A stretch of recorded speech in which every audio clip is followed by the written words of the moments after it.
संकेत मिल रहे हैं।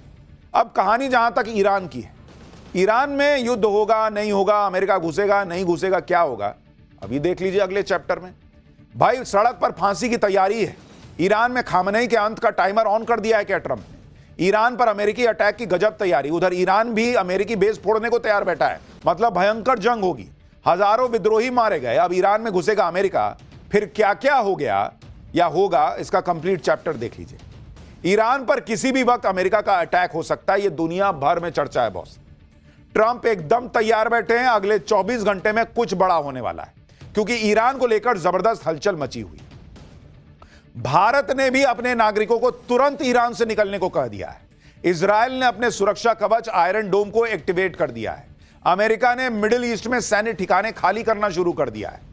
यह सब इसलिए हो रहा है क्योंकि ईरान ने भी जवाब में धमकी दे दी है कि अगर अमेरिका ने अटैक किया तो ईरान चुप बैठेगा क्या? मिडिल ईस्ट में अमेरिका के सैन्य ठिकानों को निशाना बनाएगा कह रहा है। आसपास के सारे मुस्लिम देश नए युद्ध के खतरे से कांप रहे हैं। सऊदी अरब ने अमेरिका से कहा है कि अगर ईरान में अटैक किया तो तेल के बाजार में हड़कंप मच जाएगा। भाई क्या कर रहे हो तुम? और आखिर में नुकसान अमेरिका का ही होगा। सऊदी अरब के साथ कतर, ओमान जैसे देशों ने भी अमेरिका को आगाह किया है कि ईरान में तख्ता पलट करने की कोशिश करना उल्टा पड़ सकता है। भाई क्या कर रहे हो? लेकिन डोनाल्ड ट्रंप सुनने वालों में से हैं, वो किसी की सुनी नहीं रहे। भाई ट्रंप को तो जो करना है वो कर ही रहे हैं। ट्रंप ने तय कर रखा है कि ईरान में तख्ता पलट करके ही रहूंगा। ईरान में खामनेई विरोधी प्रदर्शन में 3000 लोग मारे जाने की खबर है। ट्रंप ने कह दिया कि प्रदर्शन जारी रखो, बस मदद पहुंच रही है, तुम लोग रुकना मत। यह भी संकेत है कि भाई मदद पहुंच रही है, इसका मतलब क्या है? अमेरिका घुसेगा ईरान में। ईरान अलग अड़ा हुआ है, कह रहा है कि ईरान में आग ट्रंप ने लगा रखी है। जिन्हें ट्रंप उकसा रहे हैं, अब उनको ईरान नहीं छोड़ेगा। ईरान में 26 साल के एक लड़के को सरेआम फांसी दी जा रही है। जो प्रदर्शन में शामिल हुआ था उसे पकड़कर बीच चौराहे पर फांसी पर लटकाने की बातें हो रही हैं। आज इसके बारे में भी बताऊंगा। यह भी बताऊंगा कि ईरान में आज की रात क्या बड़ा हो सकता है, कैसे रूस और चीन भी इसमें कूदने को तैयार है। जिस वक्त ट्रंप ईरान पर अटैक करने के लिए तैयार है, उस वक्त अमेरिका में पिज्जा के ऑर्डर क्यों बढ़ गए? भाई बहुत अलग कहानी चल रही है इंटरनेशनल मीडिया में। पिज्जा के ऑर्डर से युद्ध का क्या कनेक्शन है? आपको यह भी बताऊंगा कि ईरान में खामनेई के खिलाफ प्रदर्शन हो रहे हैं, तो इधर भारत में कौन से लोग खामनेई के समर्थन में रैली कर रहे हैं, नारेबाजी कर रहे हैं। सारी चीज ईरान में आज कयामत की रात होने वाली है क्या, बताऊंगा। पहले ट्रेलर देखिए। पूरी दुनिया सहमी हुई है कि ईरान और अमेरिका के बीच क्या ही होने वाला है। ट्रंप एक के बाद एक ईरान को धमकी दे दे रहे हैं, जिसके जवाब में अब ईरान की तरफ से भी अमेरिका को सीधे सीधे वार्निंग दी जा रही है। ट्रंप ने कहा कि पब्लिक पर अत्याचार बंद करे ईरान। खामनेई ने कहा कि विदेशी दखल बर्दाश्त नहीं है, हमारे देश में ना घुसो तुम। ट्रंप ने कहा कि खामनेई को भारी कीमत चुकानी पड़ेगी। खामनेई कहा कि मुंहतोड़ जवाब दे देंगे। क्या समझे हो जी? ट्रंप ने कहा कि किसी को फांसी दी तो बहुत बड़ा हमला होगा तुम पे। खामनेई ने पलट के जवाब दिया कि हम अमेरिकी आर्मी बेस फोड़ देंगे। क्या सोचे हो तुम? मतलब तना तनी है भाई दोनों तरफ से। ट्रंप कह रहे हैं हम नहीं छोड़ेंगे, ईरान कर रहा है तो हम छोड़ देंगे क्या? ट्रंप लगातार कह रहे हैं कि ईरान प्रदर्शनकारियों के खिलाफ एक्शन बंद करे, लेकिन ईरान ने ऐसा फैसला ले लिया जिससे ट्रंप और भड़क गए। ईरान ने प्रदर्शनकारियों को सबक सिखाने के लिए बड़ा ऐलान कर दिया। ईरान ने 26 साल के प्रदर्शनकारी इरफान सुल्तानी को फांसी देने का फैसला किया है। बड़ी बात यह है कि इरफान सुल्तानी को पब्लिक के सामने बीच चौराहे पर फांसी दी जाएगी। यही है सुल्तानी, जिससे प्रदर्शनकारियों के हौसले टूट जाएं और प्रदर्शन बंद हो जाएं। इरफान सुल्तानी ईरान में चल रहे प्रदर्शन का सबसे बड़ा चेहरा बन गया है। आप देखिए कि इरफान सुल्तानी 8 जनवरी को गिरफ्तार किए गए थे। 11 जनवरी को मुकदमे में सुल्तानी को दोषी पाया गया। सुल्तानी पर अल्लाह के खिलाफ जंग छिड़ने का आरोप है। 11 जनवरी को सुल्तानी के परिवार को जानकारी दी गई कि परिवार से सिर्फ 10 मिनट की आखिरी मुलाकात होगी। सुल्तानी को ना ट्रायल मिलेगा ना ही कोई वकील मिलेगा। इरफान सुल्तानी को सरेआम फांसी का ऐलान होने से ट्रंप बुरी तरह से भड़के हुए हैं। ट्रंप ने कहा कि अगर ईरान ने सरकार के खिलाफ विद्रोह पर कार्रवाई में लोगों को फांसी दी तो अमेरिका ईरान के खिलाफ बहुत बड़ी कार्रवाई कर देगा। ट्रंप ईरान के खिलाफ सख्त एक्शन की बात कर रहे हैं, लेकिन ईरान भी कह रहा है कि चुप बैठ जाएंगे क्या जी? आप देखिए किस तरह से चीजें तेजी से बदल रही हैं। ईरान की धमकी के बाद अमेरिका कतर के अल उदीद एयरबेस से सैनिकों को हटा रहा है। अल उदीद एयरबेस कतर में अमेरिका का सबसे बड़ा एयरबेस है। ईरान ने अमेरिकी हमले के जवाब में अमेरिकी एयरबेस पर हमले की बात कह दी है, जिसके दायरे में सऊदी अरब, यूएई, तुर्की और कतर के अमेरिकी एयरबेस आएंगे। इस धमकी के बाद अमेरिका ने कतर के एयरबेस से कुछ सैनिकों और गैर सैन्य कर्मियों को हटा भी दिया। अमेरिका की तरफ से कहा गया कि पोस्चर चेंज है, यानी सतर्कता के लिए कदम उठाया गया है। लेकिन यह संकेत है कि भाई तुम मारने का सोच रहे हो, तभी तो वहां से अपने लोग हटा रहे हो जहां वो पलट के जवाब देगा। जब अमेरिका ने ईरान पर मिसाइल अटैक किया था तो उस समय भी इसी तरह से सैनिकों की तैनाती में बदलाव हुआ, इसलिए इसे भी एक संकेत के तौर पर देखा जा रहा है कि अमेरिका कुछ बड़ा प्लान कर रहा है बॉस। अमेरिका ने जिस तरह से ईरान के आसपास के देशों से अपने सैन्य अड्डे खाली करना शुरू कर दिया है, उससे तो यही लग रहा है कि युद्ध होने ही वाला है। आसपास के मुस्लिम देशों में भी हड़कंप है, क्योंकि अगर जंग छिड़ी तो कहीं उनके घर तक आग ना पहुंच जाए। अमेरिका के मिडिल ईस्ट में 8 सैन्य ठिकाने हैं, जिसमें बहरीन है, मिस्र है, इराक है, जॉर्डन है, कुवैत है, कतर है, सऊदी अरब और संयुक्त अरब अमीरात है। ये देश कभी नहीं चाहेंगे कि अमेरिका के चक्कर में इन्हें ईरानी बम झेलने पड़े। भाई वो तो ये बोल के मारेगा कि तुम्हारे यहां अमेरिका का बेस है, मैं क्या करूं, मारना होगा, लेकिन बम तो उन्हीं के ना फटेगा और उनके आंतरिक संबंध बिगड़े, ये भी नहीं चाहेंगे वो। ऐसे में सऊदी अरब के साथ कतर, ओमान ने अमेरिका को आगाह किया कि ईरान में तख्ता पलट करने की कोशिश करना उल्टा पड़ सकता है। भाई ईरान के खिलाफ ट्रंप घेरेबंदी कर रहे हैं, हमले की तैयारी कर रहे हैं, लेकिन ट्रंप की धमकियों के बीच ईरान को 2 बड़े देशों का समर्थन मिल गया है। चीन के बाद रूस ने भी अमेरिकी धमकियों को गलत बताया है। रूस ने अमेरिकी धमकियों पर कड़ी प्रतिक्रिया दी है। रूस ने अमेरिकी धमकी को पूरी तरह से गलत बताया है। मिडिल ईस्ट की स्थिति दुनिया की सुरक्षा के लिए खतरनाक हो रही है। टैरिफ के बहाने अमेरिका दूसरे देशों को ब्लैकमेल कर रहा है, यह रूस ने आरोप लगाया है। इससे पहले चीन ने कहा था कि किसी भी देश की संप्रभुता और सुरक्षा अंतर्राष्ट्रीय कानून के तहत सुरक्षित रहनी चाहिए, और अब रूस ने भी साफ कह दिया है कि अमेरिका की दादागिरी बर्दाश्त नहीं की जाएगी। लेकिन ट्रंप इस वक्त ऐसी सनक में है बॉस कि किसी की परवाह नहीं कर रहे हैं। लोग मानकर बैठे हैं कि ट्रंप ईरान पर हमला करके ही रहेंगे, और इस हमले को लेकर अमेरिका में एक पिज्जा थ्योरी भी चल रही है। अब आप कहेंगे ये क्या है बॉस? कई जगह इस बात की चर्चा है भाई, इंटरनेशनल मीडिया में भी चर्चा है।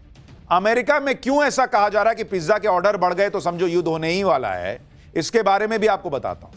अमेरिका में कहा जा रहा है कि वहां का जो रक्षा मुख्यालय है, पेंटागन, वहां रात में जब जब पिज्जा का ऑर्डर ज्यादा होता है तो इसका मतलब होता है कि अमेरिका कुछ बड़ा करने वाला है। इसे अमेरिका में पिज्जा इंडेक्स का नाम दिया गया है। अमेरिका में सोमवार, मंगलवार और आज पिज्जा इंडेक्स बढ़ा हुआ था। इसका मतलब वहां पर जो बैठे हुए रक्षा मंत्रालय में लोग, वो रात रात भर काम कर रहे हैं। रात रात भर काम कर रहे हैं तो भूख लग रही तो पिज्जा मंगा रहे हैं। पिज्जा मंगा रहे हैं रक्षा मंत्रालय में, तो इसको जोड़ा जा रहा है, वहां की मीडिया कह रही कि ला ये रात भर चल रहा है काम, ये होगा कुछ कांड। तो पिज्जा का ऑर्डर बढ़ा मतलब दुनिया में तनाव बढ़ा।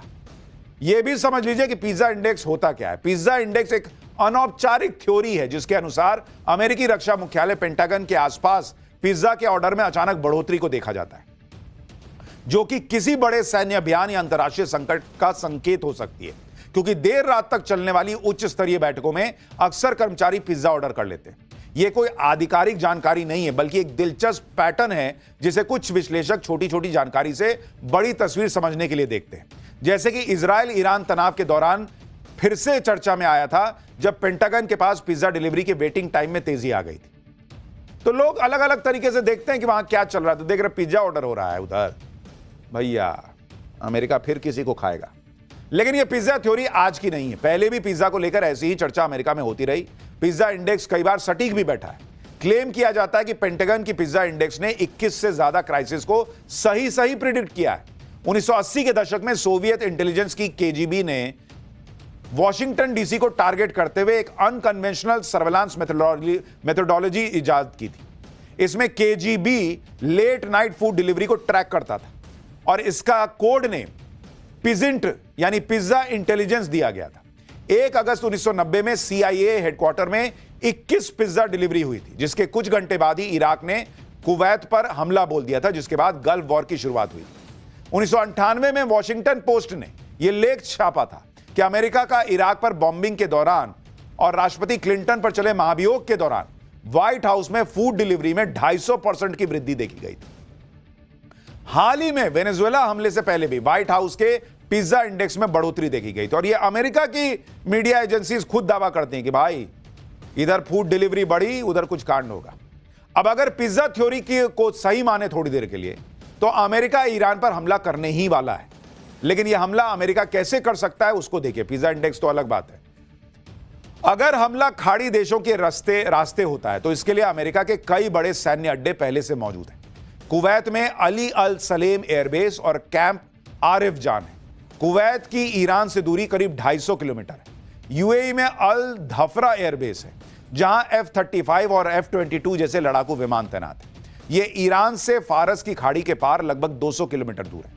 अगर अरब सागर से हमला होता है तो अमेरिका अपने एयरक्राफ्ट कैरियर स्ट्राइक ग्रुप्स का इस्तेमाल कर सकता है।